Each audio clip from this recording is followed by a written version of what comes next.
பெரியவா சரணம். பெரியவா வானொலியின் மாலை நிகழ்ச்சிகள் ஆரம்பமாகின்றன. இன்றைய எமது நிகழ்ச்சிகள் நித்திய குரு பாதுகா பூஜா, ஸ்ரீ ரா கணபதி அவர்கள் எழுதிய புத்தகத்தின் ஒளிவடிவம், ஆன்மீக உரை, மகா பெரியவா மகிமை உபன்யாசம். பெரியவா சரணம். பெரியவா சரணம். அடுத்த நிகழ்ச்சி நித்திய குரு பாதுகா பூஜை. शुक्लां भरदरं विष्णुं शशिवर्णं चतुर्भुजं प्रसन्नवदनं ध्यायेत् सर्वविघ्नोपशान्तये। ममोपात्त समस्त दुरितक्षयद्वारा श्री परमेश्वर प्रीत्यर्थं गुरुप्रसाद सिद्ध्यर्थं गुरुप्रीत्यर्थं गुरुपादपूजाम् अद्य करिष्ये। गुरुर्ब्रह्मा गुरुर्विष्णुर्गुरुर्देवो महेश्वरः गुरुः साक्षात् परब्रह्म तस्मै श्रीगुरवे नमः। अपार करुणासिन्धुं ज्ञानदं शान्तरूपिणं श्रीचन्द्रशेखरगुरुं प्रणमामि मुदान्वहम्। सदाशिवसमारम्भां शङ्कराचार्यमध्यमाम् अस्मदाचार्यपर्यन्तां वन्दे गुरुपरम्पराम्. எல்லோரும் குருவை பெரிவாளை தியானம் பண்ணிண்டு அர்ச்சனை பண்ணுவோம். அஷ்டோத்திரம். பெரியவா அஷ்டோத்திரம் பல அஷ்டோத்திரங்கள் இருக்கு. அதுல எளிமையா சுலபமா எது இருக்கோ அதை நான் இப்ப சொல்றேன். எல்லோரும் இதை கேட்டுண்டே திருப்பி சொல்ல முடிஞ்சுவா சொல்லி சொல்லி பெரிவாளுக்கு பாதத்துல ஒவ்வொரு புஷ்பத்தை அர்ச்சனை பண்ணலாம். ओम श्री कांची कामकोटि पीठाधीश्वराय नमः. श्रीमत् चंद्रशेखरेन्द्र सरस्वती गुरुभ्यो नमः. संन्यासाश्रम शिखराय नमः. काषाय दंडधारिणे नमः. सर्वपीठापहारिणे नमः. स्वामिनाथ गुरवे नमः. करुणासागराय नमः. जगदाकर्षण शक्तिमते नमः. सर्वचराचर हृदयस्थाय नमः. ओम भक्त परिपालक श्रेष्ठाय नमः. धर्म परिपालकाय नमः. श्री जयेन्द्र सरस्वत्याचार्याय नमः. श्री विजयेन्द्र सरस्वती पूजिताय नमः. शिवशक्ति स्वरूपाय नमः. भक्ताभीष्ट प्रदायकाय नमः. ब्रह्मण्य पोषकाय नमः. ब्रह्म विष्णु शिवैक्य स्वरूपाय नमः. कांची क्षेत्रवासाय नमः. कैलाश शिखरवासाय नमः. स्वधर्म परिपोषकाय नमः. चातुर्वर्ण संरक्षकाय नमः. लोकरक्षण संकल्पाय नमः. ओम ब्रह्मनिष्ठापराय नमः. सर्वपापहराय नमः. धर्मरक्षक संतुष्टाय नमः. भक्तार्पितधन स्वीकर्त्रे नमः. सर्वोपनिषत् सारज्ञाय नमः. सर्वशास्त्रगम्याय नमः. सर्वलोक पितामहाय नमः. भक्ताभीष्ट प्रदायकाय नमः. ब्रह्मण्य पोषकाय नमः. नानाविध पुष्पार्चितपताय नमः. रुद्राक्ष क्रीडधारिणे नमः. भस्मोद्दोलित विग्रहाय नमः. सर्वज्ञाय नमः. सर्वचराचर व्यापकाय नमः. अनेक शिष्य परिपालकाय नमः. मनश्चाञ्चल्य निवर्तकाय नमः. अभयहस्ताय नमः. भयापहाय नमः. यज्ञपुरुषाय नमः. यज्ञानुष्ठान रुचिप्रदाय नमः. यज्ञसम्पन्नाय नमः. यज्ञसहायकाय नमः. यज्ञफलदाय नमः. यज्ञप्रियाय नमः. उपमानरहिताय नमः. स्फटिक तुलसी रुद्राक्ष हारधारिणे नमः. चातुर्वर्ण समदृष्टये नमः. ऋग्यजुस्साम अथर्वणादि चतुर्वेद संरक्षकाय नमः.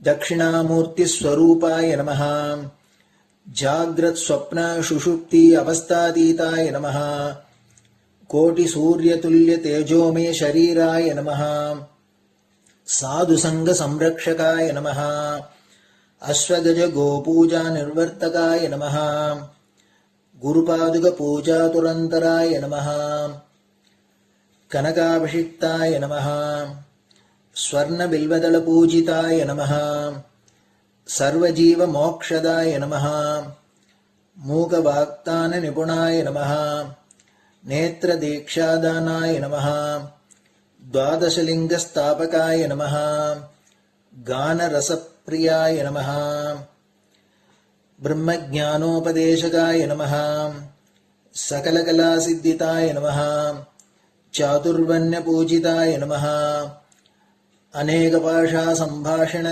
कोविताय नमः अष्टसिद्धिप्रदायकाय नमः ओम श्री शारदामठसुस्थिताय नमः नित्यान्नदानसुप्रीताय नमः प्रार्थनामात्रसुलभाय नमः पादयात्राप्रियाय नमः नानाविधमतपण्डिताय नमः श्रुतिस्मृतिपुराणज्ञाय नमः देवयक्षकिन्नरकिंपुरुषपूज्याय नमः श्रवणानन्दकरकीर्तये नमः दर्शनानन्दाय नमः अद्वैतानन्दभरिताय नमः अव्याजकरुणामूर्तये नमः शैव वैष्णवादिमान्याय नमः श्रीशङ्कराचार्याय नमः दण्डकमण्डलोहस्ताय नमः वीणामृदङ्गसकलवाद्यनाथस्वरूपाय नमः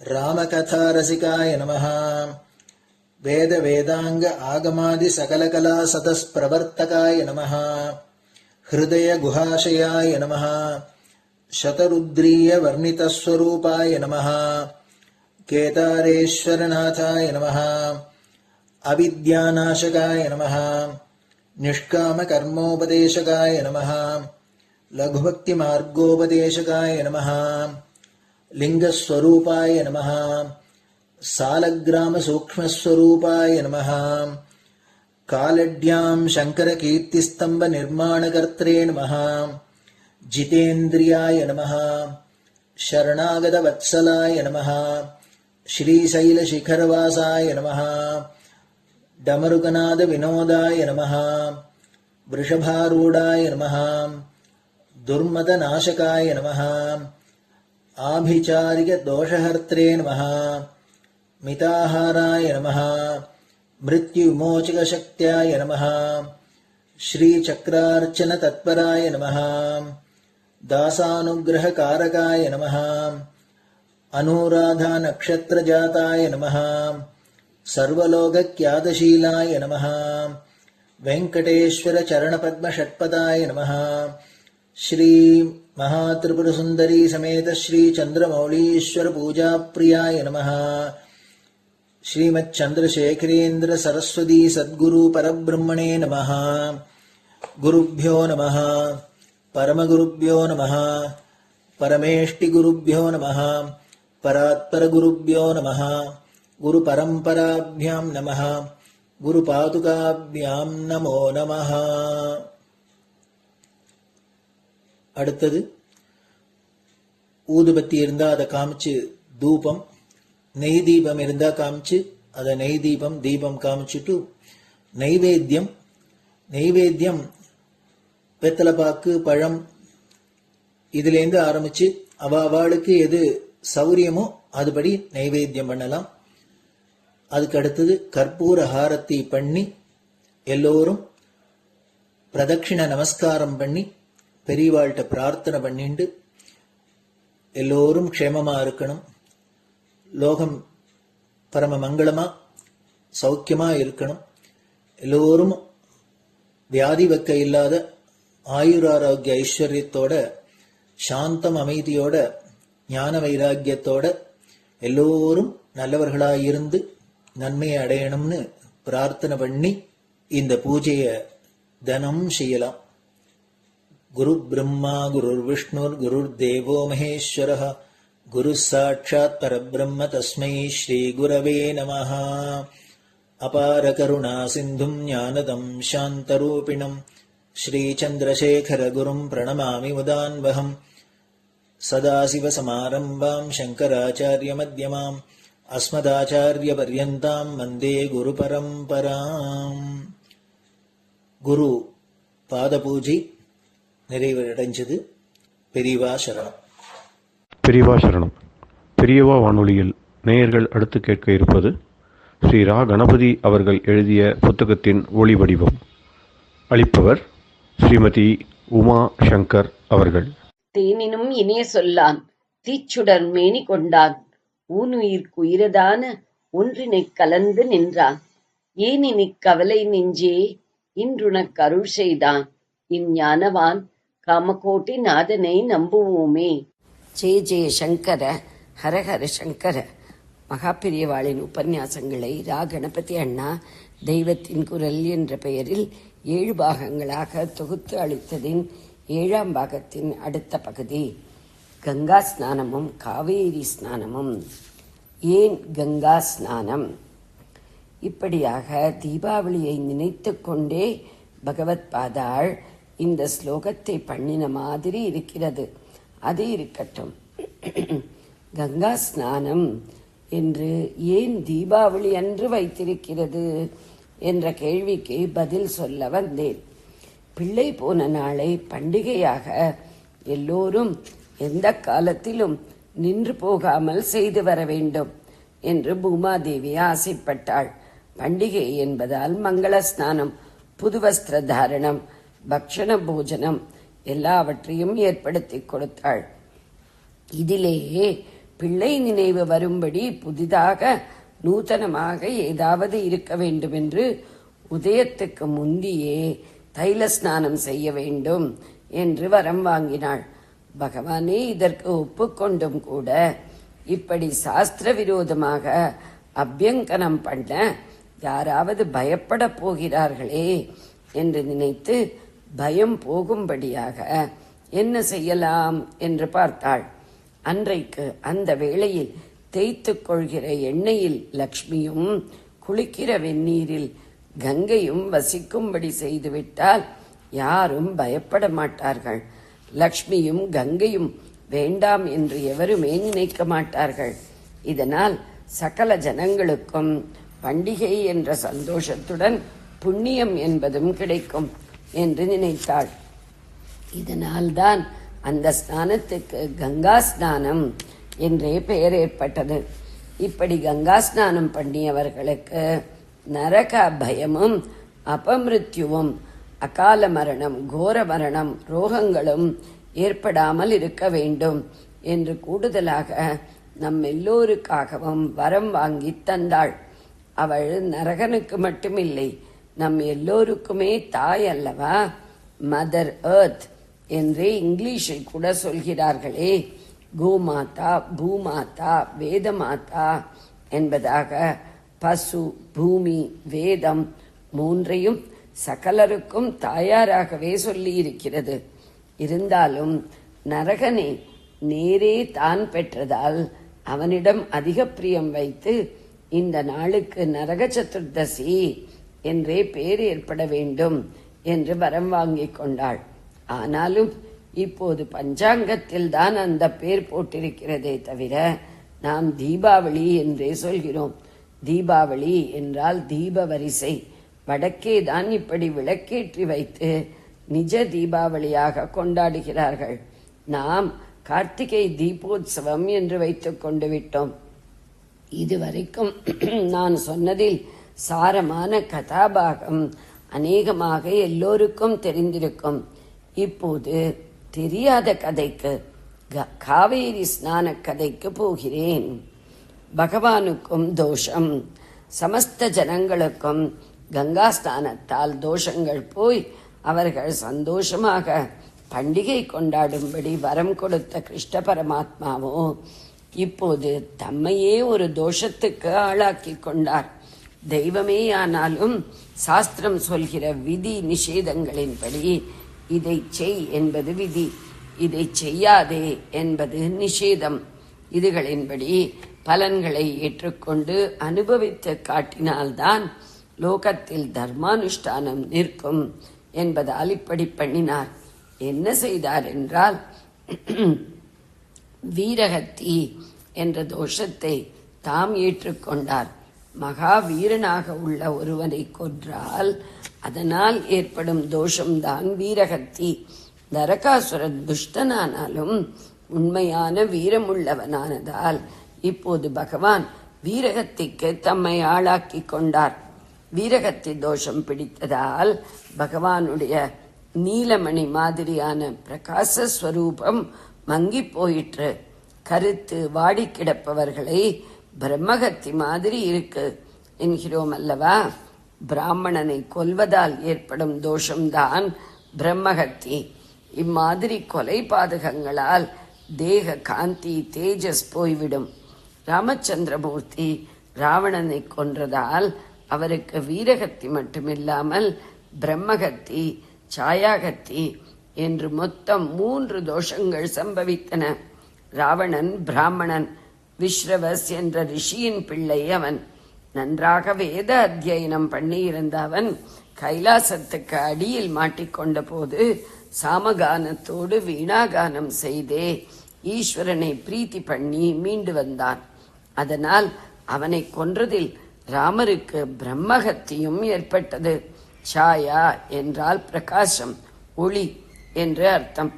ஃபிகரேட்டிவாக, உருவகமாக சாயா என்பது கீர்த்திக்குரிய எந்த குணத்தையும் குறிக்கும். இங்கிலீஷில் கூட லஸ்டர், இல்லஸ்ட்ரியஸ், க்ளோ, க்ளோரி என்கிற போது பிரகாசம் என்பதே கீர்த்திக்குரிய தன்மைகளையும் குறிக்கிறதை பார்க்கிறோம். ராவணனுக்கு ரூப காம்பீரியம், வேத சாஸ்திர படிப்பு, சங்கீத ஞானம், சிவபக்தி என்றிப்படி அநேக சாயாக்கள் இருந்ததால் அவனை வதைத்ததில் ராமருக்கு சாயாகத்தி தோஷம் உண்டாயிற்று. இந்த 3இல் பிரம்மகத்தி போக அவர் ராமேஸ்வரத்திலும் வீரகத்தியிலிருந்து விமோசனம் பெற வேதாரண்யத்திலும் சாயாகத்தி விலகுவதற்காக கும்பகோணத்துக்கு பக்கத்தில் உள்ள பட்டீஸ்வரத்திலும் சிவலிங்க பிரதிஷ்டை செய்தார். ராமேஸ்வர விஷயம் மட்டும் இப்போது எல்லோருக்கும் தெரிகிறது. ஆனால் இதே மாதிரி மற்ற 2 ஊர் கோவில்களிலும் கூட ராமலிங்கம் என்றே இப்போதும் இருக்கிறது. ஈசன் சொன்ன பிராயச்சித்தம் பூர்வாவதாரத்தில் சிவலிங்க பிரதிஷ்டை செய்தது போலவே இப்போதும் கிருஷ்ண பரமாத்மா வீரகத்தி போக என்ன வழி என்று பரமசிவனிடமே கேட்டு தெரிந்து கொள்ள நினைத்தார். கைலாசத்துக்கு போனார். சைவ வைஷ்ணவர்களாகிய நம்மில் சில பேருக்குத்தான் சிவன், விஷ்ணு என்ற 2 பேரில் யார் யாரை விட பெரியவர் என்று கட்சி கட்டத் தோன்றுகிறது. அவர்கள் 2 பேருக்குமோ தாங்கள் 2 பேருமே சாரத்தில் ஒன்றுதான். லீலைக்காகவும் லோகானுகிரகத்தாகவும் லோகானுகிரகத்துக்காகவும் நிர்வாகம், சம்ஹாரம் என்று தொழில் பிரிவினை பண்ணி கொண்டதற்காகவும் தான் வேறு வேறு மாதிரி வேஷம் போடுகிறோம் என்று தெரியும். அதனால் அவரும் இவர் காலில் விழுவார், இவரும் அவர் காலில் விழுவார். அடித்துக் கொண்டு சண்டையும் போட்டுக் கொள்வார்கள். அதில் ஒரு சமயம் ஒருவர் தோற்பார், இன்னொரு சமயம் மற்றவர் தோற்பார். அப்படியே அன்பிலே நெருக்கமாகி தாங்கள் 2 பேருமே ஒரே தேகத்தில் பாதிப்பாதியாக சேர்ந்தும் இருப்பார்கள். இப்போது கிருஷ்ண பரமாத்மா கைலாசத்துக்கு போய் ஈஸ்வரனிடம் என்னுடைய வீரகத்தி தோஷம் விலகுவதற்கு ஒரு பிராயச்சித்தம் சொல்லுங்கள் என்று கேட்டுக்கொண்டார். பிராயச்சித்தான் யசேஷாணி தபகா கர்மாத்மகானி வை யானி தேஷாம் அசேஷானாம் கிருஷ்ணானுஸ்மரணம் பரம். அதாவது பிராயச்சித்தங்களாக அநேக வித தபஸ்கள், கர்மானுஷ்டானங்கள் என்று எத்தனையோ இருக்கின்றன. இவை எல்லாவற்றுக்கும் மேலான சர்வ பிராயச்சித்தம் என்னவென்றால் கிருஷ்ணஸ்மரணம்தான் என்று சொல்லி இருக்கிறது. அப்படிப்பட்ட பதித பாவனர் தமக்கு தோஷம் வந்ததாகவும் பிராயச்சித்தம் சொல்ல வேண்டும் என்றும் கேட்டபோது சிவனும் லோகத்தின் படிப்பினைக்காகவே அவர் இப்படி கேட்கிறார் என்று புரிந்து கொண்டு என்ன தோஷ பரிகாரம் சொல்லலாம் என்று யோசித்தார். நீ தோஷரகித்தன் என்று சொன்னால் அவர் ஒப்புக்கொள்ள மாட்டார். எல்லா தோஷமும் போகத்தான் கங்கா ஸ்நானம் இருக்கிறதே, அதை சொல்லலாமா என்றால் அது சகல தோஷ நிவாரணம் என்பதாலேயே குறிப்பாக ஒரு பெரிய தோஷம் சம்பவித்திருக்கிற போது அதற்கு போதுமா என்று தோன்ற ஆரம்பித்துவிடும். நமக்கு ஃபேமிலி டாக்டர் என்னதான் பெரிய ஜெனரல் பிசிஷியன் ஆனாலும் ஹார்ட், லங்ஸ் என்று ஏதாவது ஒன்றுக்கு ஒரு பெரிய கோளாறு வந்தால் அதற்கென்றே வேறே ஒரு ஸ்பெஷலிஸ்டிடம் போனால்தான் தேவலை என்று தோன்றும். ஃபேமிலி டாக்டரும் அப்படித்தான் அனுப்பி வைப்பார். தெய்வ விஷயமாகவே எடுத்துக்கொண்டாலும் சிவனோ அம்பாளோ மகாவிஷ்ணுவோ எவர் ஒருத்தருமே பரபிரம்மஸ்வரூபமானதால் சகல அனுகிரகமும் பண்ண முடியும் என்றாலும் விக்னம் விலகணுமானால் பிள்ளையாரை பூஜிக்க வேண்டும். படிப்பு வேண்டுமானால் சரஸ்வதியை பூஜை பண்ண வேண்டும். ஆரோக்கியம் வேண்டுமானால் சூரிய நமஸ்காரம் பண்ண வேண்டும் என்றுதானே தோன்றுகிறது. அதே மாதிரி இப்போது கிருஷ்ணருக்கு கங்கா ஸ்நானத்தை சொன்னால் போதாது, ஸ்பெஷலாக ஒன்று சொல்லியாக வேண்டும். கங்கா ஸ்நானம் பாப நிவாரணம் என்று பச்சை குழந்தைக்கு கூட தெரியும். அதை போய் கிருஷ்ணரிடம் சொன்னால் அவரை முட்டாளாக்கினதாக ஆகும். கங்கையாலும் போக்க முடியாத தோஷத்தை தாம் பண்ணிவிட்டதாகவும் அதற்கு அதைவிட சக்தி வாய்ந்த பிராயச்சித்தம் சொல்ல வேண்டும் என்றும் அவர் கேட்பார். ஆஷ்விடம் என்று முன்பு சொன்ன மாதம் சந்திரபானம் எனும் பஞ்சாங்கப்படியானதாகும். இப்படி யோஜனை பண்ணி ஈஸ்வரன் இது துலாபாசம், அதாவது நம் ஐப்பசி, ஆஷ்வினம் என்று முன்பு சொன்ன மாதம் சாந்திரமானம் எனும் பஞ்சாங்கப்படியானதாகும். அதில் பின்பகுதியோடு அதற்கடுத்த கார்த்திகத்தின் முன்பகுதியும் சேர்ந்ததே சௌரமான பஞ்சாங்கப்படி துலா மாதம். தீபாவளி அதில் நிகழ்வது. இந்த மாசம் பூராவும் பிரதி தினமும் அருணோதயத்திலிருந்து உதயாதி 6 நாழிகை 2 மணி 24 நிமிஷம் வரை 66 கோடி புண்ணிய தீர்த்தங்களும் காவேரியில் வாசம் செய்கின்றன. அதிலே ஸ்நானம் பண்ணினால் வீரகத்தி தோஷம் போய்விடும் என்று சொன்னார். காவேரி துலா கட்டம். காவேரி முழுவதிலும் இப்படி துலா மாசத்தில் சகல தீர்த்த சாநித்தியம் இருப்பதாக சொன்னாலும் இப்படி சொல்வதும் ஜெனரலாக இருப்பதால் இதிலும் ஸ்பெஷலாக ஒன்று வேண்டும் போலிருக்குமே. அதனால் மாயவரத்தில் மயிலாடுதுறையில் மட்டும் துலா ஸ்நானம் அதிவிசேஷமாக சொல்லப்படுகிறது. மாயூரம் என்பது அதன் சரியான பெயர். மயில் என்று அர்த்தம். மயிலாப்பூரில் எப்படி கல்பகாம்பாள் மயிலாகி பரமேஸ்வரனை பூஜித்தவளோ அப்படியே அபயாம்பாள் மயிலாக ஈஸ்வராராதனை செய்ததால் மாயூரம், கௌரி மாயூரம் என்று அந்த க்ஷேத்திரத்துக்கு பேர் ஏற்பட்டது. அங்கே காவேரி படித்துறை ஒன்றை லாகட்டம் என்பார்கள். துலாகட்டம் என்பதுதான் இப்படி முதலெழுத்தை உதிர்த்து லாகடமாகி இருக்கிறது. ஜனங்களில் பல பேர் சில வார்த்தைகளின் முதல் எழுத்தையோ உள்ளே வருகிற எழுத்தையோ சாப்பிட்டு விடுவார்கள். 900 என்பதை திலாயிரம் என்பார்கள். மாயவரம் என்பதை மாயரம் என்றுதான் சொல்வார்கள். வியாபாரம் என்பதை வியாபாரம் என்பார்கள். 900 திலாயிரம் ஆகிற மாதிரி துலாகட்டம் திலாகட்டமாகி லாகட்டமாகி மூட்டையில் இட்போய் மூடை என்கிறது போல லாகடமாகி இருக்கிறது. இந்த துலாகட்டத்தில் ஐப்பசி மாசம் பூராவும் ஸ்நான விசேஷத்துக்காக ஜனங்கள் சேருவார்கள். அங்கேதான் கிருஷ்ணரை வீரகத்தி நிவர்த்திக்காக ஈஸ்வரன் ஸ்நானம் பண்ண சொன்னார். சொன்னதோடு இல்லாமல் தாமும் கூட வந்தார். யமுனா தீர விகாரி தீபாவளி அன்று நம் எல்லோருக்கும் கங்கா ஸ்நானம் கிடைக்கும்படியாக அனுகிரகம் செய்துவிட்டு தாம் காவேரிக்கு வந்து துலா ஸ்நானம் பண்ணினார். உடனே அவருக்கு வீரகத்தி தோஷம் போய்விட்டது. அதற்கு விசிபிள் ப்ரூஃபாக, பிரத்யக்ஷ நிரூபணமாக ஹத்தி தோஷத்தால் மங்கியிருந்த அவருடைய தேக காந்தி இப்போது முன்மாதிரியே பளீரென்று ஜுவலிக்கிற நல்ல நீலமாக மாறிற்று. சகல தேவதைகளும் இந்த ஆச்சரியத்தை பார்த்து ஈஸ்வரன், பெருமாள் 2 பேரையும் ஒன்றாக தரிசிக்கிற பாக்கியத்தை பெற்று தாங்களும் காவேரி ஸ்நானம் செய்தார்கள். பூமாதேவி இந்த சந்தர்ப்பத்தில் தான் நரகாசுரன் ஞாபகமாக கங்கா ஸ்நானம் முதலான வரங்களை கேட்டதாக காவேரி புராணத்தில் இருக்கிறது. தீபாவளியில் காவேரி ஸ்நானம் ஆகையால் தீபாவளிக்கு கங்கையோடு காவேரி சம்பந்தமும் இருக்கிறது.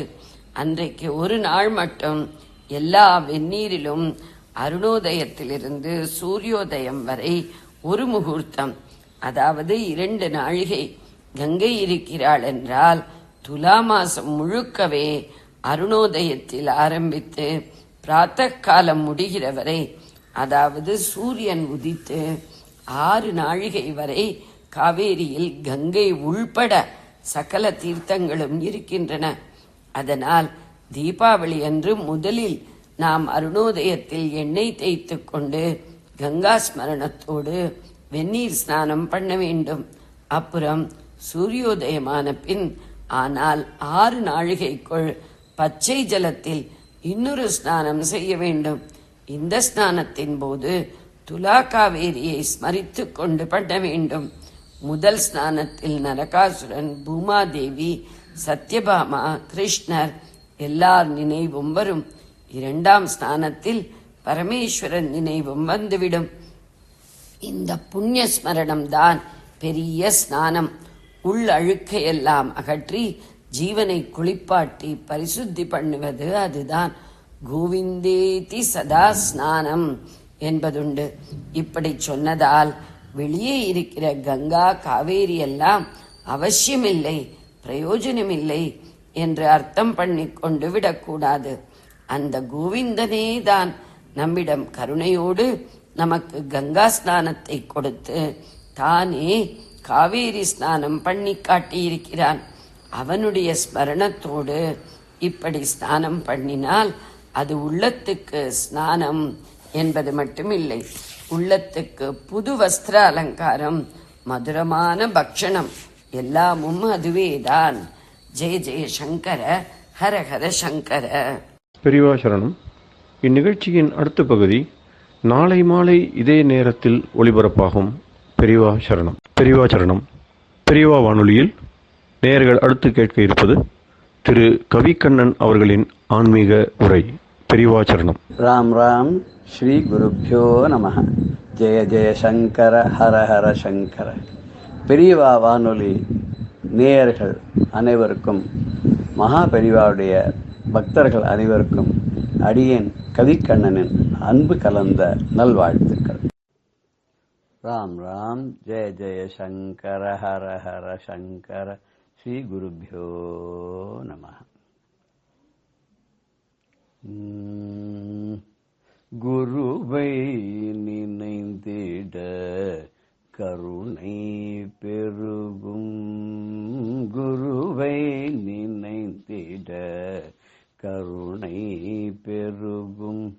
குருவை வணங்கிட இருளும் அகலும்.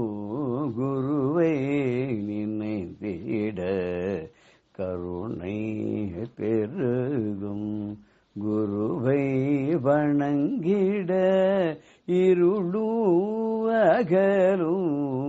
குருவை நினைந்திட கருணை பெருகும்.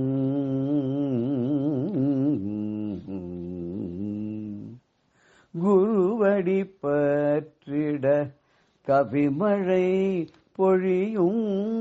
குருவடி பற்றிட கவிமழை பொழியும்.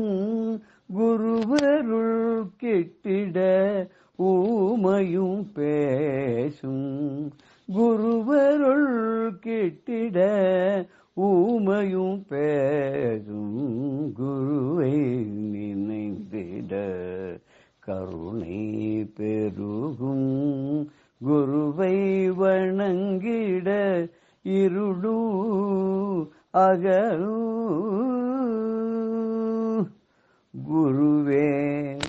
ஈசனாம் கழலே கையிலையாம் குருவே ஈசனாம் கழலே கையிலையாம் குருவே ஞான சுடரொளி கதிராம் குருவே ஞான சுடரொளி கதிராம் குருவே வாழ்வில் வற்றா செல்வம் குருவே வாழ்வில் வற்றா செல்வம் குருவே போதும் குவலையும் தனிலே குருவே போதும் குவலையும் தனிலே குருவை நினைந்திட கருணை பெருகும்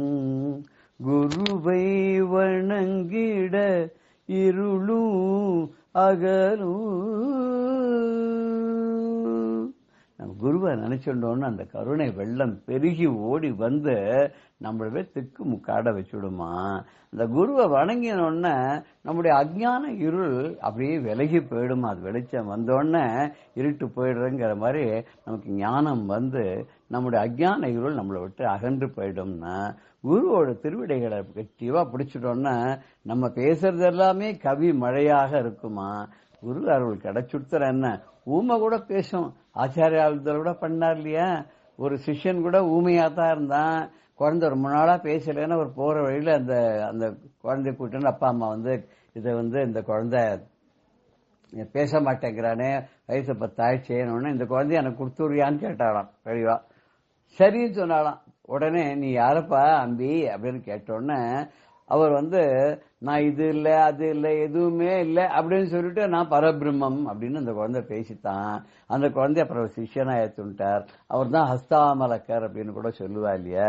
குருவோட அருள் கிடைச்சுட்டோன்னா ஊமை கூட பேசும் அப்படிங்கிறது உண்மை. ராகவேந்திர சுவாமியினுடைய கதையில கூட ஒரு ஊமையை பேச வச்சதாக நாம தான் படிச்சிருக்கோம். அந்த குரு தான் ஈஸ்வரன், குரு தான் வந்து கைலை வாசன், குரு தான் கைலாய மலையே. அந்த ஞான சுடரியான ஆதித்யன் என்று சொல்லக்கூடிய சூரியனும் அந்த குரு தான். அந்த குரு வந்து நம்முடைய வாழ்க்கையில ஒரு வற்றாத செல்வமாக என்னைக்கும் இருப்பார். நமக்கு வேற எதுவுமே வேண்டாம் உலகத்துல, குரு இருந்தா போறோம். குரு இருந்துட்டா எல்லாம் திருவாகும் அப்படிங்கிறது தான் இந்த பாடலுடைய கருத்தாக நம்ம அமைஞ்சிருக்கு.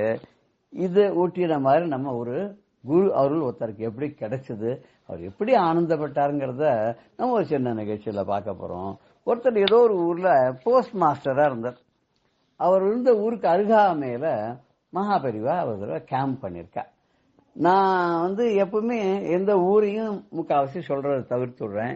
யாருடைய பேரையும் ஜாஸ்தி நம்ம சொல்றது இல்லை.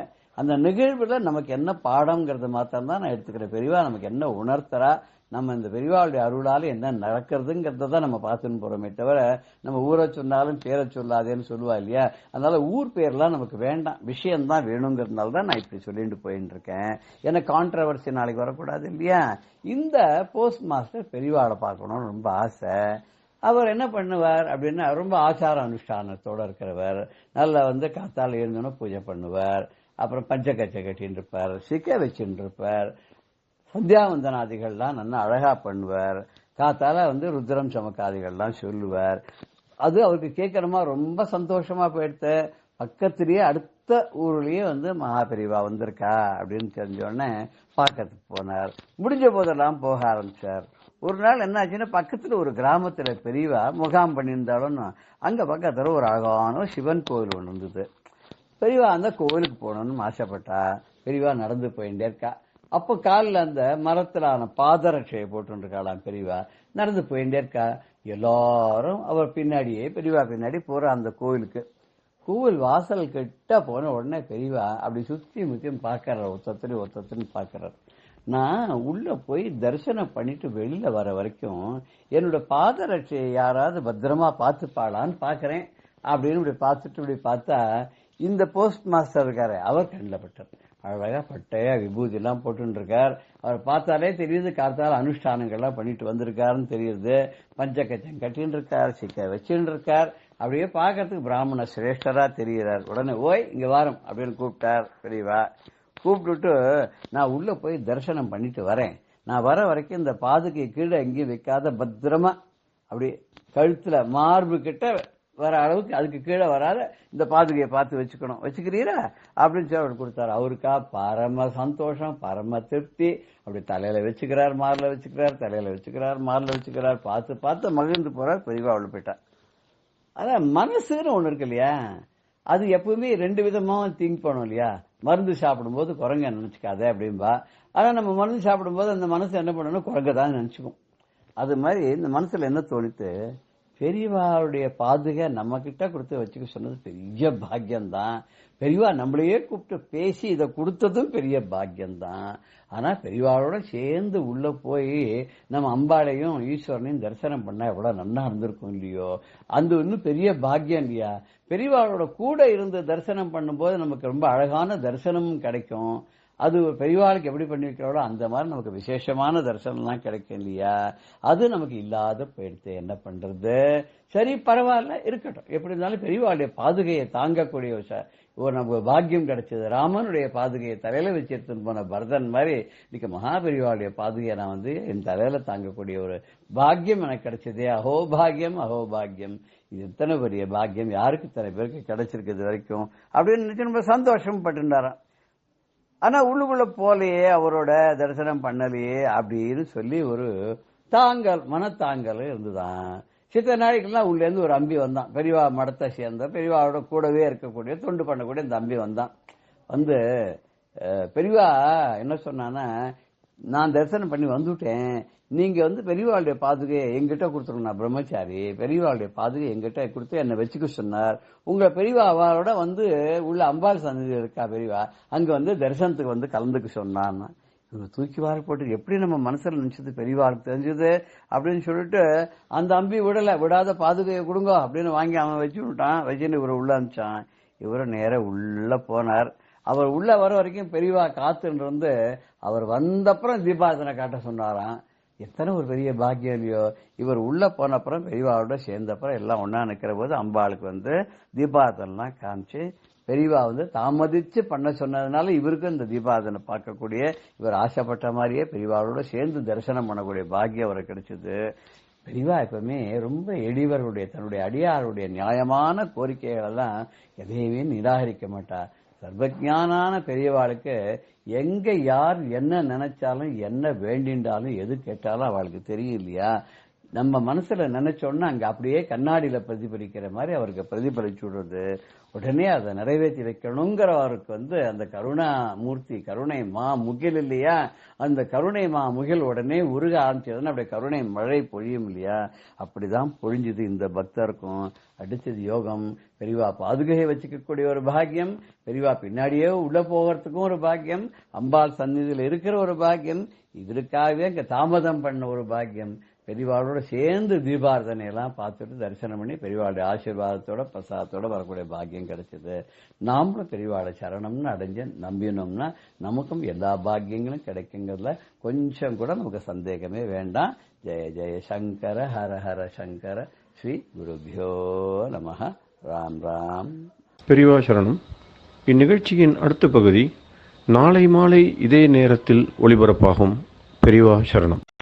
பெரியவா சரணம். அடுத்த நிகழ்ச்சி மகா பெரியவா மகிமை உபன்யாசம். வழங்குபவர் பிரம்மஸ்ரீ கணேச சர்மா அவர்கள். சுவாமி முதான்வகம். 1949 வருஷம் காஞ்சி மகாபிரிவா திருடமருதூர்ல சாதுர்மாசியத்தில் இருக்கிறதே கல்வைத்தவாரம் அப்படிங்கிற ஒரு பரீட்சையை ஆரம்பிச்சு வச்சா அப்படிங்கிறத பார்த்தோம். வேதம் படிக்கிறவாளை ஊக்குவிக்கணும் அப்படிங்கிறதான் பெரியவாளோட ஆயுட்கால பணியா இருந்திருக்கு. தெய்வத்தின் குரல் எடுத்து பார்த்தாலே என்னது ஆயுட்கால பணி அப்படின்னு இதுதான் சொல்றா. 1வது வால்யூம்ல தான் எதுக்கு வந்தேன், தன்னோட லைஃப் மிஷன் என்ன, அதோட லட்சியம் என்ன, காரியம் என்ன அப்படிங்கறது அதை ரொம்ப தீர்மானமா சொல்றா. அந்த வேதத்தை திருப்பி உத்தாரணம் பண்ணி நிலைநிறுத்தணும் அப்படிங்கிறது. ஏதோ மத்ஸ்யாவதாரம் பண்ணார், அப்படி பண்ணார், இப்படி பண்ணார், பல அவதாரங்கள்லாம் பண்ணி அதுல பாதாளத்துக்கு போன பூமியை வேதத்தெல்லாம் தூக்கி கொண்டு நிறுத்தினார் பகவான் அப்படின்லாம் பாக்குறோம் இல்லையா. அதை கண்ணெதிர்க்க பார்க்கணும் அப்படின்னா பெரியவா அவதாரம். அந்த வேதத்தை ஊக்குவிக்கிறதுக்காக அந்த கல்வைத்தவாரம் அப்படிங்கிறத வச்சா அதே மாதிரி 1950 வருஷமும் சாதுர்மாசமும் அங்கேயே தான் நடந்தது அப்படிங்கிறத முன்னமே சொன்னோம். இந்த சாதுர்மாசியத்தும் போது எல்லாம் முடிச்சுன்னு சங்கர ஜெயந்தி ரொம்ப விமர்சையாக நடந்தது. அந்த 50ஆம் வருஷம் சங்கர ஜெயந்தி ரொம்ப விமர்சையாக திருடமருதூரில் கொண்டாடினா. இந்த புஷ்ய மண்டபத்துறையிலேருந்து ஆரம்பிச்சு சங்கர ஜெயந்தியை காஞ்சி மடத்தில் 5 நாள் கொண்டாடுற வழக்கம். ஆதிசங்கர பகவத் பாதாள் வைசாக சுக்ல பஞ்சமியில அவதாரம் பண்ணினதா சங்கர விஜயம் சொல்றது.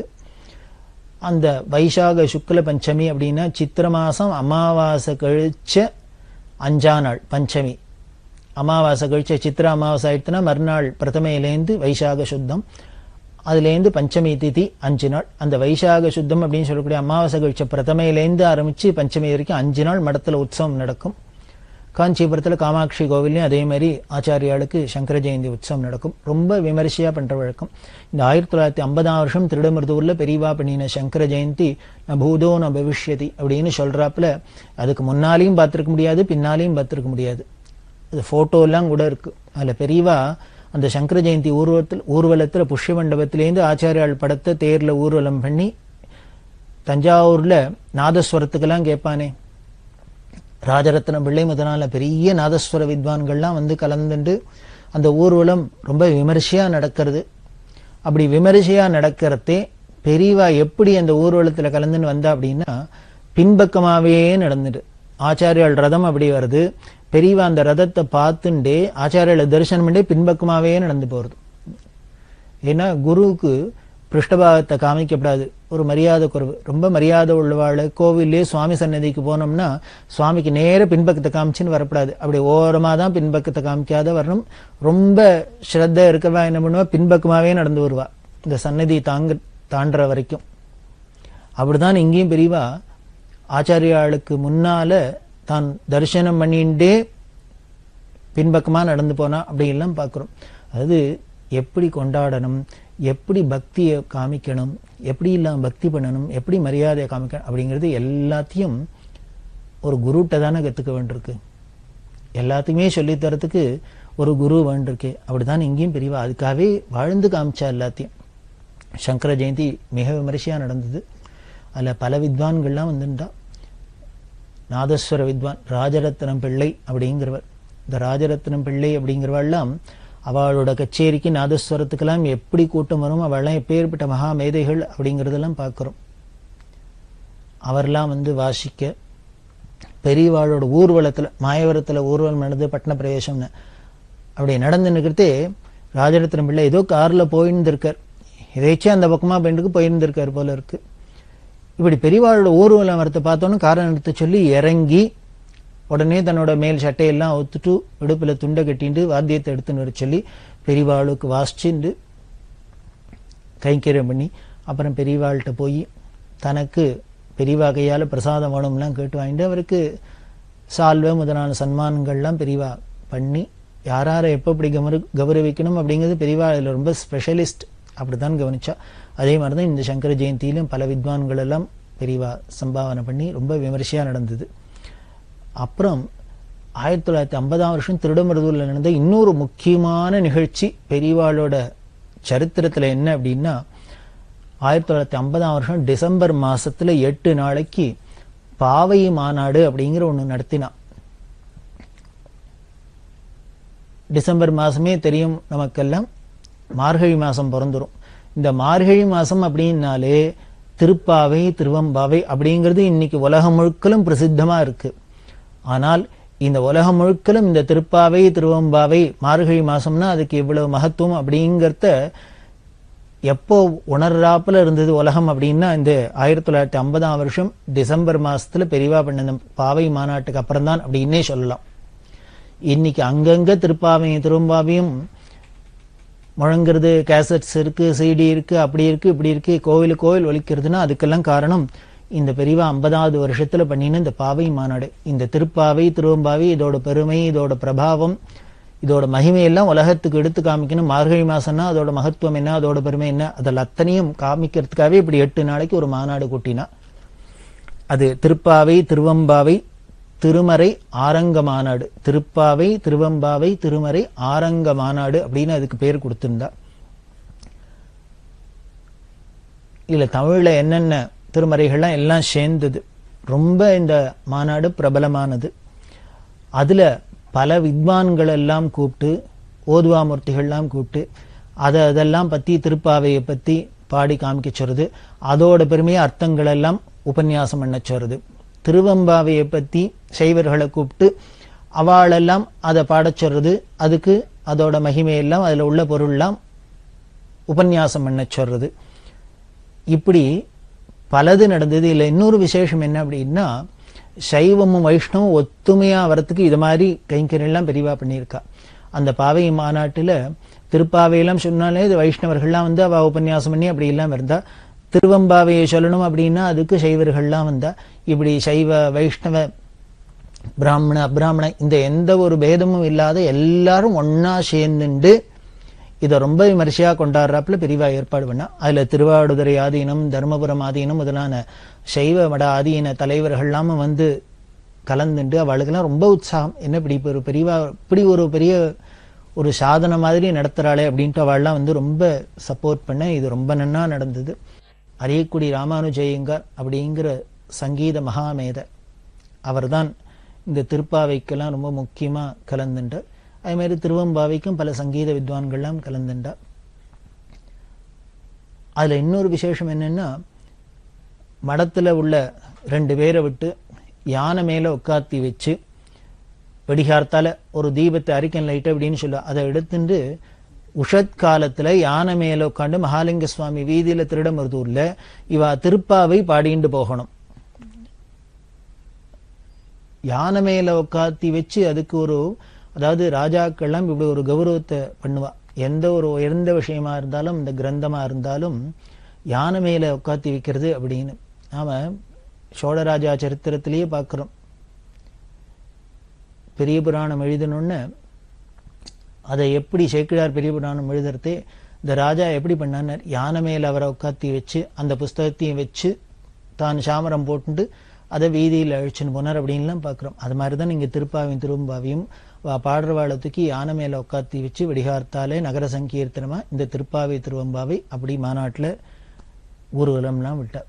இப்படி ஒரு அபூர்வமான நிகழ்ச்சிகள், அற்புதமான நிகழ்ச்சிகள்லாம் பெரிவா பண்ணி இந்த திருப்பாவை திருவம்பாவை முதலான தமிழ் மறைகள்லாம் பிரகாசப்படுத்தினா. அதே மாதிரி திருவிழாக்கள்ல தொண்டு பிரசுரம் ஒவ்வொரு ஊர்லயும் அங்கங்க இந்த ஊருக்குன்னு சில திருவிழாக்கள்லாம் இருக்கும். தேர் திருவிழா அப்படின்லாம் சொல்றோம். அந்த தேர் திருவிழாக்கள் எல்லாம் துண்டு பிரசுரம் கொடுக்கறது, சின்ன சின்ன ஹேண்ட் புக்ஸ், ஹேண்ட் பில்ஸ் அப்படின்லாம் சொல்லுவோம். இதை மாதிரி கொடுத்து இந்த நல்ல விஷயங்கள்லாம் பிரபலப்படுத்துறது, பிரச்சாரம் பண்றது. இந்த சத் விஷயங்களை பிரச்சாரம் பண்றதுக்கு பெரியவா கையாண்ட யுக்திகள்லாம் பார்த்தா ரொம்ப எளிமையா இருக்கும், ஆனா வெரி பவர்ஃபுல்லா இருக்கும். அப்படி இந்த துண்டு பிரசுர விநியோகத்துல என்ன பண்ணான்னு விநாயகர் அகவல் ஔவையார் பண்ணினது. விநாயகர் அகவல் அப்படிங்கிறது யோக சாஸ்திரத்தெல்லாம் உள்ளுக்குள்ள அடக்கி ரொம்ப ஒரு பெரிய முக்கியமானது. தெய்வத்தின் குரல்ல பெரியவா ரொம்ப முக்கியமா சொல்றா. இந்த விநாயகர் அகவல முக்கியமா யாரெல்லாம் பாராயணம் பண்ணணும்னா குழந்தைகள்லாம் படிச்சு சொல்லணும், நெட்ரு பண்ணணும். அதே மாதிரி ஸ்திரீகள், ஔவையார் ஒரு ஸ்திரீயா இருந்துன்னு யோக சாஸ்திரத்துல எவ்வளவு பெரிய யோகீஸ்வரையா இருந்திருக்கான்னு தெரியுது. அதனால ஸ்திரீகளுக்கெல்லாம் அதுல ஜாஸ்தி உரிமை உண்டு. ஸ்திரீகள்லாம் படிக்கலாம், தங்கள் குழந்தைகளுக்கெல்லாம் சொல்லலாம். எல்லாரும் புருஷா ஸ்திரீ ஆண் பெண் குழந்தைகள் இந்த வயசு அந்த வயசு இல்லாத எல்லாரும் விநாயகர் அகவலை படிக்கணும் அப்படிங்கிறதுல பெரியவா ரொம்ப தீர்மானம் வந்து அதை பிரச்சாரம் பண்ணினா. அதே மாதிரி திருமுருகாற்றுப்படை அப்படின்னு நக்கீர தேவர் பண்ணினது முருகனோட பிரபாவத்தை சொல்றது. அதுவும் ரொம்ப உயர்ந்த கிரந்தம். அந்த திருமுருகாற்றுப்படைய எல்லாரும் பாராயணம் பண்ணணும், நெற்று பண்ணணும் அப்படிங்கிறதுக்காக அதை இந்த விநியோகத்துல அதை பண்ணினா. பாகவத சுருக்கம் அப்படின்னு இன்னைக்கு பார்த்தீங்கன்னா உலகம் முழுக்கலும் ஸ்ரீமத் பாகவதம் ஸ்ரீமத் பாகவதம் அப்படின்லாம் ரொம்ப பிரபலமா இருக்கு. ஆனா அந்த காலத்திலேயே பெரியவா அதை என்ன பண்ணினா ஸ்ரீமத் பாகவதத்தை அந்த கதை சுருக்கத்தை சின்ன புஸ்தகமா போட்டு எல்லாரும் படிக்கணும் அப்படின்னு கொடுத்தார். ஏன் இப்படி சின்னதா போட்டு கொடுத்தான்னு அதை சின்னதா பார்த்துட்டு அதுல உள்ள அந்த விஷயங்களை தெரிஞ்சுட்டு அப்புறம் மூல கிரந்தத்துக்கு போகணும், அப்புறம் அந்த பாராயணம் பண்ணணும், அதை சப்தாகம் பண்ணணும், அப்படிலாம் எல்லாருக்கும் ஒரு ஆர்வம் வரும். அந்த ஆர்வத்தை தூண்டுறதுக்காகவே இந்த பாகவத கதை சுருக்கத்தை சின்னதா புக்கா போட்டு எல்லாருக்கும் கொடுக்குச்சுன்னா. அந்த காலத்துல மாயவரம் சிவராமகிருஷ்ண சஷில் அப்படிங்கிற மகான் பாகவதத்துக்கு அவர் பெரிய அத்தாரிட்டியா இருந்திருக்கார். ஏன் அப்படின்னா ஸ்வார்த்தமா பண்ணியிருந்த, எந்த ஒரு பதிப்பிரயோஜனமும் எதிர்பார்க்காத, எந்த ஒரு லாப நோக்கும் இல்லாத அவர் பாட்டுக்கு ஈஸ்வரார்ப்பணமா இந்த பாகவதத்தை பிரச்சாரம் பண்ணியிருந்தார். அந்த பாகவத பிரச்சாரம் பண்ணியிருந்த அந்த மாயவரம் சிவராமகிருஷ்ண சாஸ்திரியோட பிரபாவமே ரொம்ப பெருமை. பெரியவாள்கிட்ட ரொம்ப பக்தி. அவர் பெரியவாளோட இந்த கைங்கரியங்களை இது மாதிரிலாம் ஸ்கீம் போட்டு பல கைங்கரியங்கள்லாம் பண்றதே, தன்னோட உபன்யாசத்துல வரதெல்லாம் கலெக்ஷன் ஆறதெல்லாம் பெரியவாளை கொண்டு காணிக்கையா கொடுக்கறது அப்படின்லாம் அவர் வச்சிருந்தார். அப்படி இருந்த அந்த மகானுக்கு ஒரு சமயம் சித்த சுவாதீனம் இல்லாத போயிடுது, எல்லாம் மறந்து போயிடுத்து. பிரம்ம பிடிச்சாப்புல உட்கார்ந்துன்னு இருக்கார்,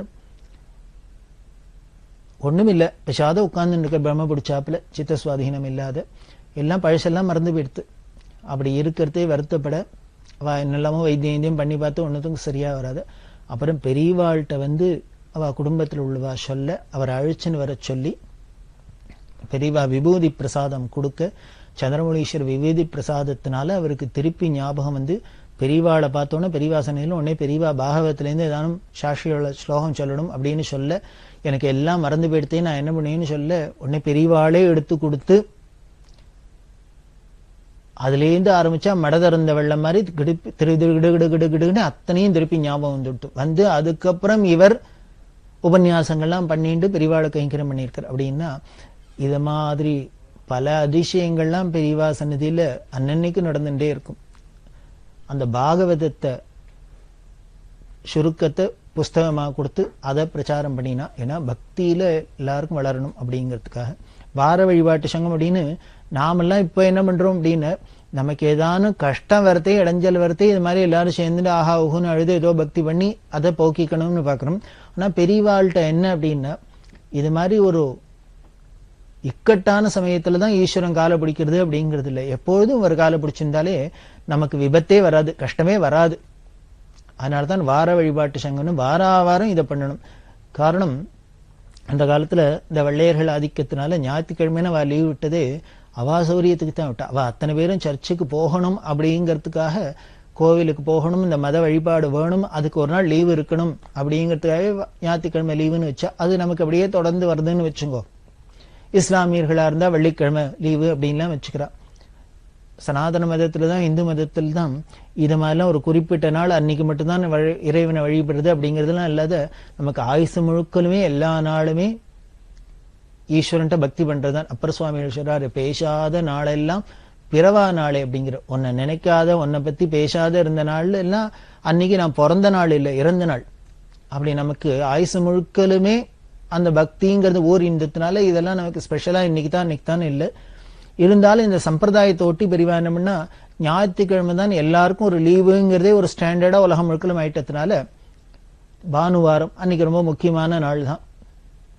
அன்னைக்கு எல்லாரும் இந்த வார வழிபாட்டுல சங்கத்துல சேர்ந்தவா எல்லாரும் இந்த கிராமத்துல முழுக்கலும் எல்லா வர்ணத்தார சேர்ந்தவா ஹரிஜன்கள்லேருந்து அத்தனை பேருமா ஒன்னா சேர்ந்துட்டு அவ சுத்தபத்தமா குளிச்சுட்டு நெத்திக்கெல்லாம் விட்டுண்டு எல்லாம் பண்ணிட்டு அவ வந்து ஒரு இடத்துல உட்கார்ந்துட்டு பகவன் நாமாவை ஜபம் பண்றது. ஜபம் பண்ணிட்டு அதுக்கப்புறம் நாம சங்கீர்த்தனத்தை பண்ணிட்டு நகர்வலம் வரணும். கிராம பிரதட்சணம், நகர சங்கீர்த்தனம்னு இப்போ பல பேர் சொல்லி பல விஷயங்கள்லாம் எல்லாருக்கும் நடந்துட்டு இருக்கு, பிரபலமா நடந்துட்டு இருக்கு. அது பெரியவா இப்படி ஆரம்பிச்சதுதான். இந்த வார வழிபாட்டு சங்கம் மூலமா ஞாயிற்றுக்கிழமையில காலங்கார்த்தால என்னன்னு எல்லாரும் ஸ்நானம் பண்ணிட்டு பகவன் நாமாவை பஜனை பண்ணிட்டு நகர சங்கீர்த்தனம் பண்ணணும் அப்படின்னு.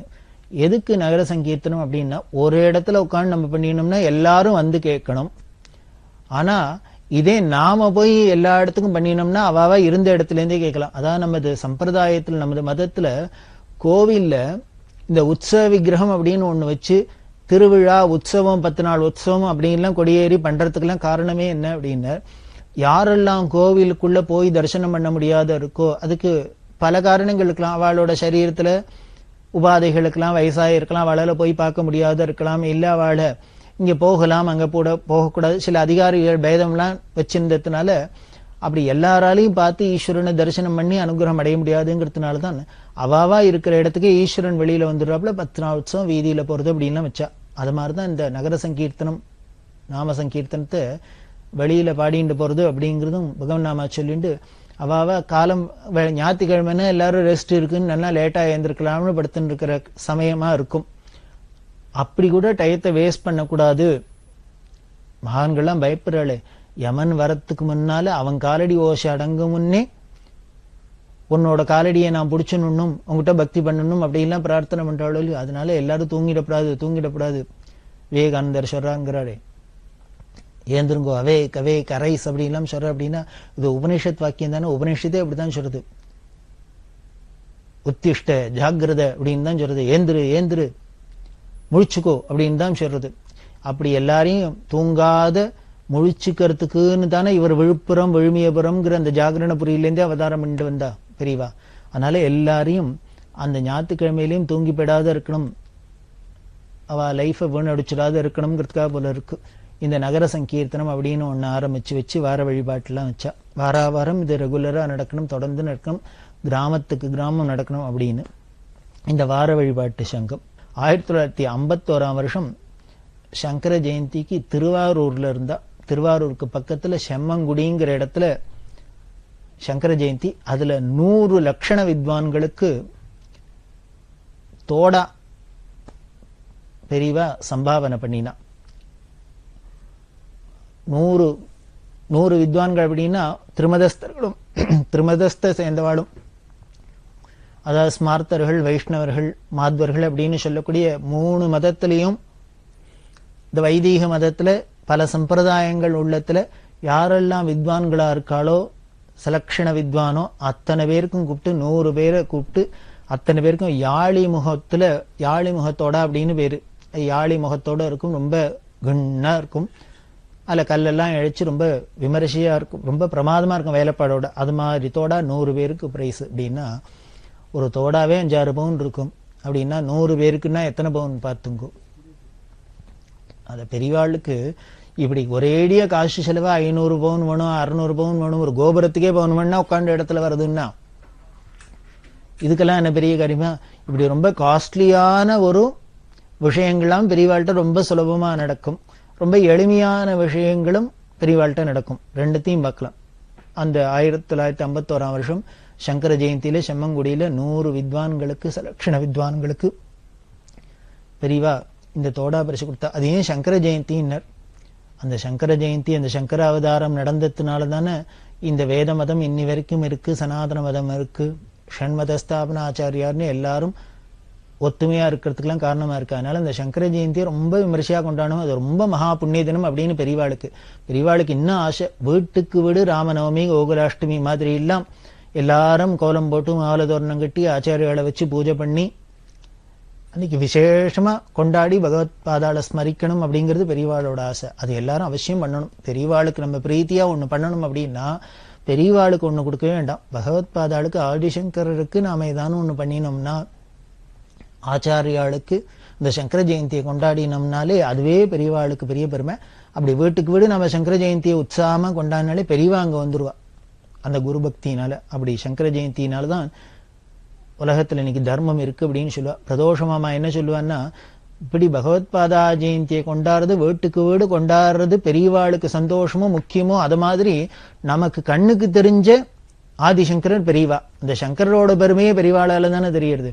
அதனால அவர் ஆதிசங்கரர்னா இவர் இன்னைக்கு வந்த சங்கரர், நம்ம கண்ணெதிர்க்க தெரிய பிரத்யக்ஷ சங்கரர். அந்த பெரியவா ஜெயந்தியும் ரொம்ப முக்கியம். அதுவும் வீட்டுக்கு வீடு கொண்டாடணும், பேட்டைக்கு பேட்டை கொண்டாடணும், தெருக்கு தெரு கொண்டாடணும் அப்படின்லாம் பிரதோஷமாமா ஆசைப்படுவா. அப்படி பெரியவா ஜெயந்தி, சங்கர ஜெயந்தியில நமக்கு ரொம்ப முக்கியம். இந்த ஜெயந்திக்கெல்லாம் ஜெயந்தி அப்படின்னு சொல்லலாம். அந்த சங்கர ஜெயந்தியில விதத்துல பண்ணா அதுக்கு இந்த சனாதன மதத்துக்கு எல்லாத்துக்குமே மூலம் இந்த வேதமா இருக்கிறதுனால இந்த வேத வித்வான்களுக்கு அப்படி தோடா பரிசா கொடுத்தா. அப்படி இருக்கிற பெரியவா ஜனங்களோட கஷ்டங்கள்லாம் போகணும் அப்படிங்கிறதுக்காக ராமநாம ஜபத்தை பண்ண சொன்னா. ஸ்ரீராம ஜெயம் எழுதுறது அப்படிங்கறதெல்லாம் இன்னைக்கு பாக்குறோம்.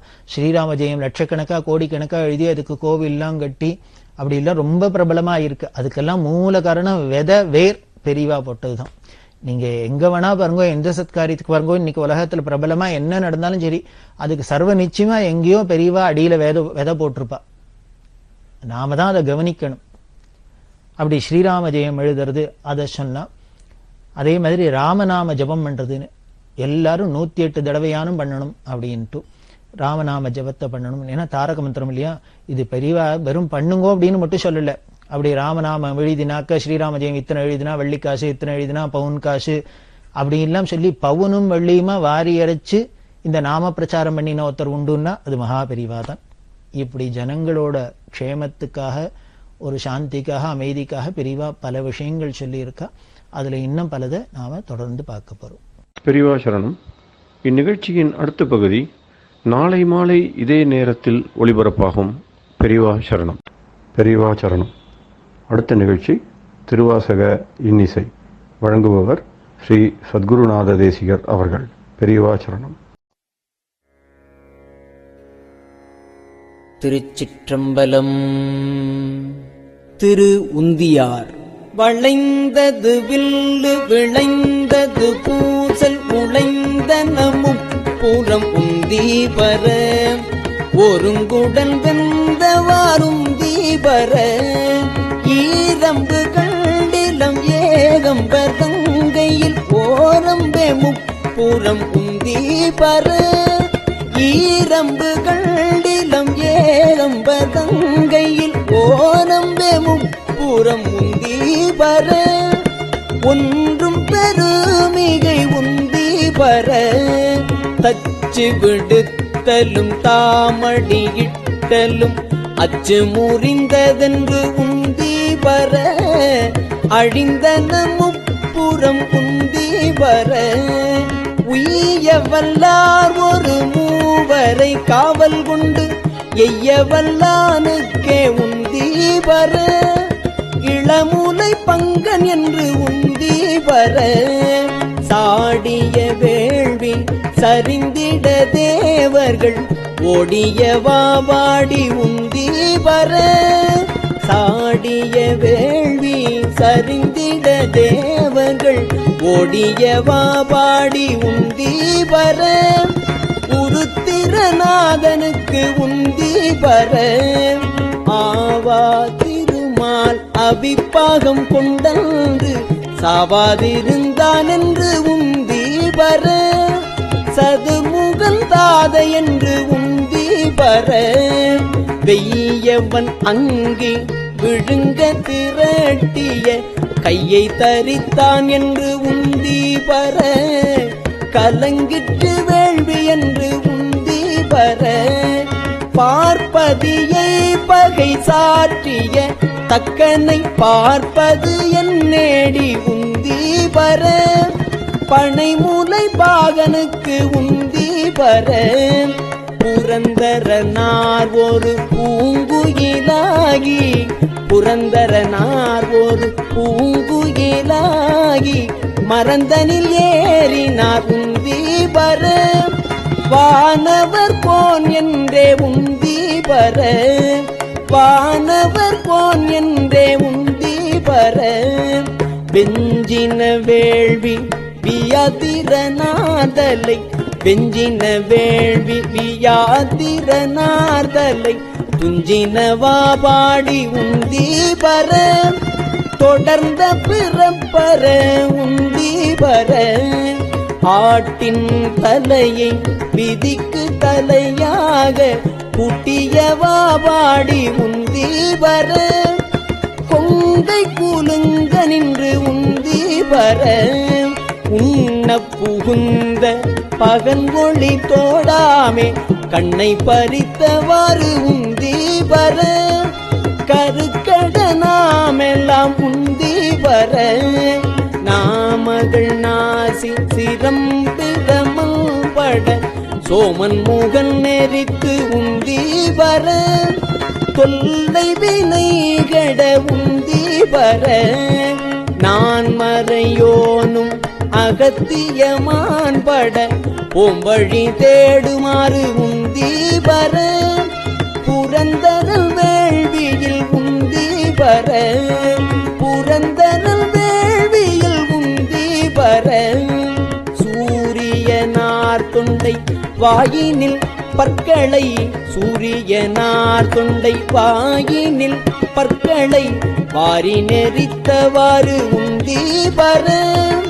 மயங்கிற்று வேள்வி என்று உந்தி வர தக்கனார் அன்றே தலை இழந்தார் தக்கன் மக்களை சூழ நின்று உந்தி வர மடிந்தது வேள்வி என்று உந்தி வர பாலகனார் கன்று பார்க்கடல் ஏந்திட்ட பாலகனார்கன்று பார்க்கடல் ஏந்திட்ட கோலச்சடையற்கே உந்தி வர குமரந்தன் தாதைக்கே உந்தி வர நல்ல மலரின் மேல் நான் முகநாதலை நல்ல மலரின் மேல் நான் முகநாதலை கொல்லையறிந்ததென்று உந்தி வர புகிரால் அறிந்ததென்று உந்தி வர தேரை நிறுத்தி மலையெடுத்தான் சீரம்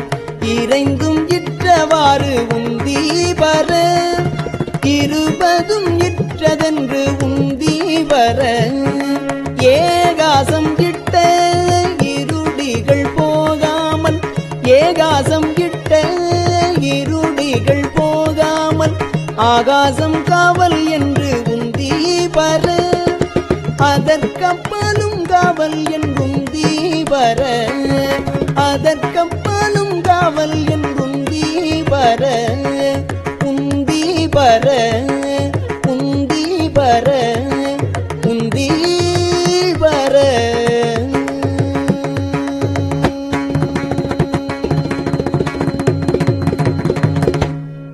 திருச்சிற்றம்பலம்.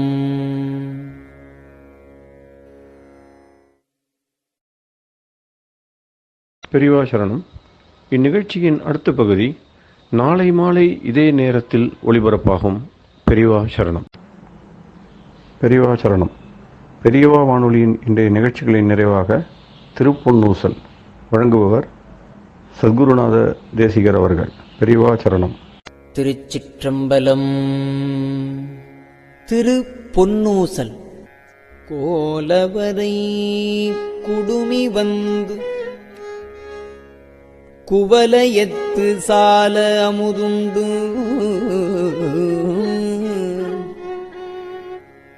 தாழ்கடலின் மீதெழுந்து ஞாலம் மிக பரிமேற்கொண்டு நமையாண்டான் சீலம் திகழும் திருவுத்தரகோசமங்கை மாலுக்கு அரியானை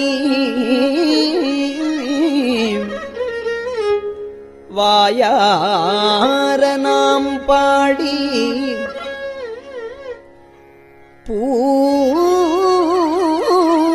பூலித்து அகங்குழைந்து பொன்னூசல்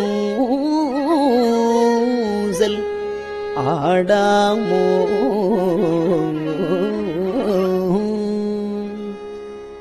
திருச்சிற்றம்பலம். கஞ்சிவய காமாட்சி தன் குழந்தாய் சங்கரரே கஞ்சிவய காமாட்சி தன் குழந்தாய் சங்கரரே குரு சந்திரசேகரரே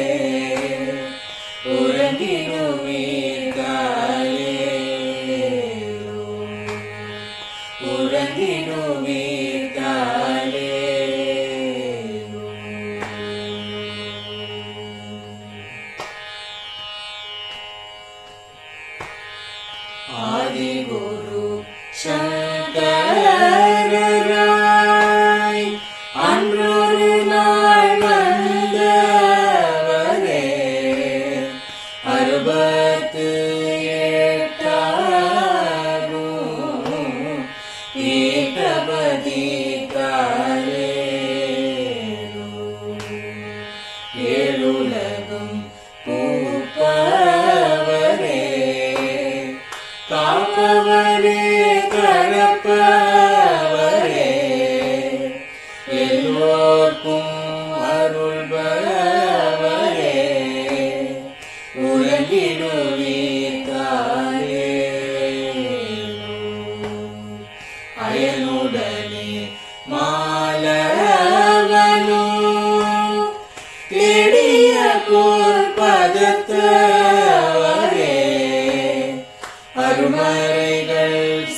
மாற்றும் முயல் மலர்பதமே காலே முக்தி நிலை எய்திடவே சக்தி தரும் சத்குருவே முக்தி நிலை எய்திடவே சக்தி தரும் சத்குருவே நித்தமெங்கள் நாவீசையில் நித்திரை கொள்தாளே நித்தமெங்கள் நாவீசையில் நித்திரை கொள்தாளே நித்தமெங்கள் நாவீசையில் நித்திரை கொள்தாளே